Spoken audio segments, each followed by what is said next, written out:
چارسدہ تحصیل شب قدر کے علاقہ صدرگڑھی میں پاکستان تحریک انصاف کی جانب سے جلسہ عام کا انعقاد کیا گیا۔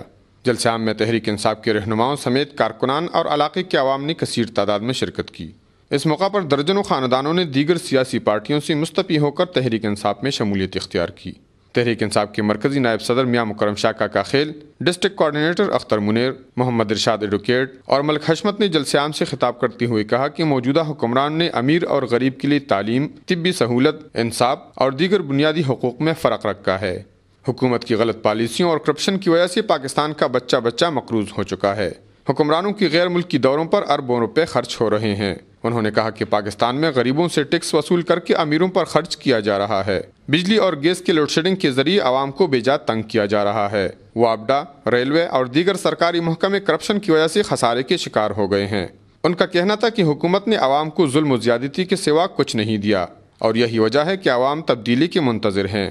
لوگوں نے عمران خان پر بھروسہ کر دیا ہے، تبھی ہزاروں لاکھوں خاندان تحریک انصاف میں شمولیت اختیار کر رہے ہیں۔ کفایت اللہ، اے نیوز، چارسدہ۔